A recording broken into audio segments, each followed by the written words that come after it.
ماہرین میں عام تاثر یہی ہے کہ بجٹ 2024 سے پاکستان کو IMF سے نیا پروگرام تو مل جائے گا، بیرونی ادائیگیوں کے انتظام کے ساتھ شاید غیر ملکی انویسٹمنٹ کی کچھ راہیں کھلے، مگر فوری طور پر ملکی معیشت بھی فراٹی بھرے بظاہر ایسا ممکن نہیں لگتا۔ بجٹ میں 12,970 ارب روپے ٹیکس آمدن کا حد مقرر ہے۔ اس کے لیے ٹیکسز کی بھرمار سے غریب اور مڈل کلاس پاکستانیوں کا تو بھرکس نکل جائے گا۔ 18% GST اور مختلف ڈیوٹیز میں اضافے کے بعد کھانے پینے کی اشیاء سمیت مختلف مصنوعات 30% تک مہنگی ہوں گی، لیکن نہ جانے کیوں ٹیکس نہ دہندہ افراد اور کاروبار کو بجٹ میں چھوا تک نہیں گیا۔ پاکستان ٹینرز ایسوسی ایشن کے اعلامیے کے مطابق اس عید الاضحیٰ پر تقریباً 500 ارب روپوں کے 68 لاکھ سے زائد جانوروں کی خرید و فروخت ہوئی، مگر مجال ہے کہ مویشیوں کی کسی بیوپاری نے 1 روپے بھی ان ٹیکس دیا ہو۔ تاہم تنخواہ دار طبقے پر بجٹ میں حکومت نے ٹیکسز کا بوجھ ڈال دیا۔ بچوں کی کتابوں، اسٹیشنری اور اسپتالوں کے سرجیکل آلات، میڈیکل سپلائز پر بھی ٹیکس ایگزیمپشن کو ختم کیا گیا ہے، لیکن سیاسی اشرافیہ کو خوش رکھنے کے بھرپور اقدامات ہیں اور کھرب پتی زرعی معیشت کو حکومت نے ٹیکس فری رکھا، اور لگتا یہ ہے کہ کیش معیشت کو باقاعدہ سرکاری سرپرستی جاری رہے گی۔ بجٹ کے متعدد غیر متوازن نمبرز نے ٹیکس دہندہ پاکستانی طبقے کو غم و غصے میں مبتلا کر دیا ہے۔ پاکستان بزنس کونسل جو پاکستان میں کاروبار کی بڑی نمائندہ تنظیم ہے، بہت اہم تنظیم ہے، اس کے علاوہ FPCCI، overseas chamber of commerce اور ایپٹما سمیت پورا بزنس سیکٹر بجٹ کے خلاف اٹھ کھڑا ہوا ہے۔ ملک کی ٹیکس آمدن میں 1/4 حصہ ڈالنے والے 100 سے زائد قومی اور بین الاقوامی کمپنیز کی نمائندہ تنظیم پاکستان بزنس کونسل نے وفاقی بجٹ کی بعض تجاویز کو معیشت و کاروبار اور صنعتی ترقی کی ایک بڑی رکاوٹ قرار دیا ہے۔ اسی طرح سے آل پاکستان ٹیکسٹائل ملز ایسوسی ایشن نے بھی وفاقی بجٹ کو ظالمانہ قرار دیا ہے۔ ایپٹما کے اعلامیے میں کہا گیا ہے کہ انڈسٹری پر کراس سبسڈی کا بوجھ 240 ارب روپے سے بڑھ کے 380 ارب روپے تک پہنچنے سے ٹیکسٹائل ایکسپورٹس کی لاگت مزید بڑھ جائے گی۔ FPCCI کے سینئر نائب صدر ثاقب ریاض کا کہنا ہے کہ نارمل ٹیکس رجیم میں آنے سے ایکسپورٹرز کو FBR کا سامنا کرنا پڑے گا، گویا انہوں نے کرپشن کا راستہ کھولنے کا خدشے کا اظہار کیا۔ FPCCI کے خدشات میں یقیناً وزن ہے، کیونکہ وزیر خزانہ محمد اورنگزیب خود بھی تسلیم کرتے ہیں کہ FBR کے نوٹسز لوگوں کو ہراساں کرتے ہیں، تاہم ان کا کہنا ہے کہ حکومت ہر سیکٹر کو ٹیکس نیٹ میں لائے گی۔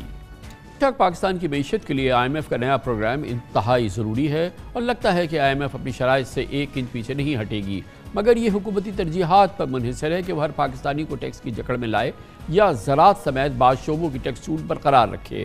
کل ہمیں انٹرویو میں سابق وزیر اعظم شاہد خاقان عباسی اور سابق وزیر خزانہ مفتاح اسماعیل کا کہنا تھا کہ ٹیکسز کا نفاذ بالکل غیر منصفانہ ہے۔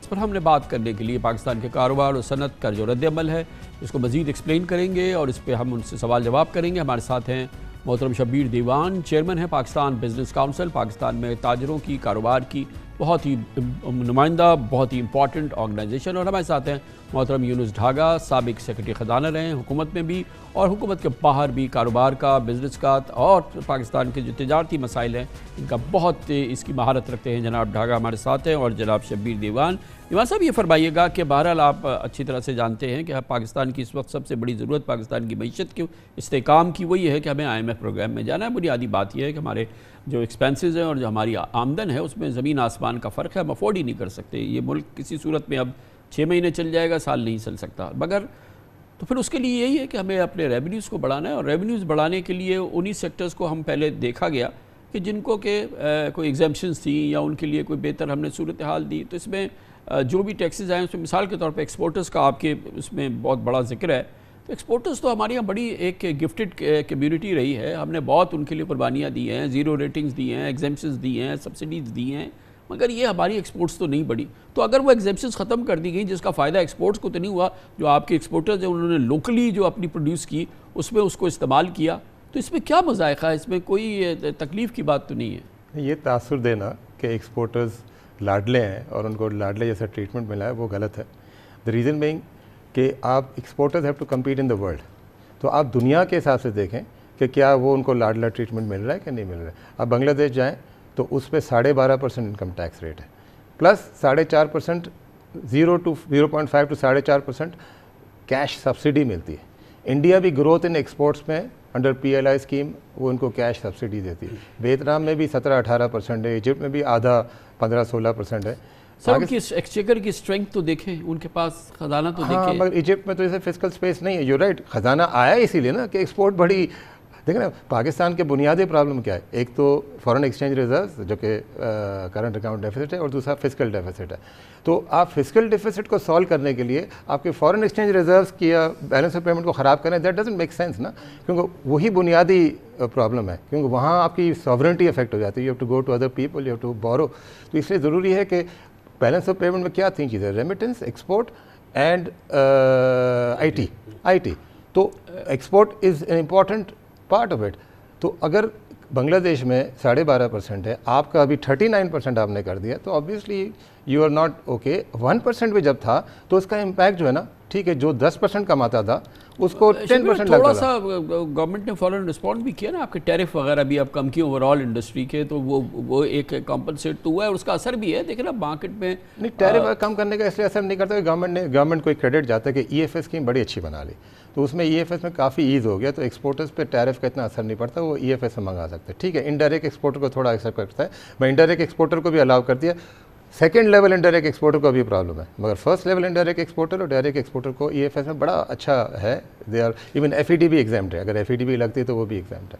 تو اس لیے ایکسپورٹرز کو اس طرح تو انہوں نے کیا ہے. What needs to be done is to give a message کہ نہیں, export is the car which will take us through this صحرا اور دلدل. لیکن میں آگے جانے سے پہلے یہ تو کہوں گا کہ آپ اچھی طرح سے جانتے ہیں کہ یہ جو بھی ظاہر قربانی ہے آپ بھی دے رہے ہیں اور ایک عام پاکستانی بھی دے رہا ہے. آپ تو ماشاءاللہ 50 سال جو ہے وہ ایکسپورٹرز کی جو بھی اللہ کے کرم سے بڑی اچھی ورتھ ہے, اللہ ان کو اور دے.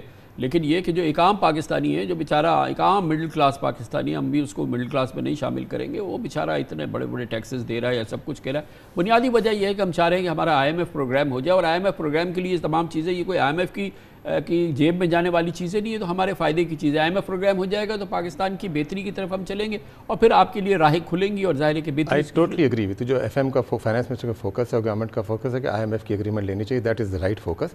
But again you have other sectors to tap. Export جو ہے نا, وہ چیز ہے جو آپ کو پرابلم سالو کرے گی. شارٹ ٹرم کے لیے اب لانگ ٹرم لوز کرو گے. I M F is a short term program. Long term is to you have to earn your own dollars and pay the by all means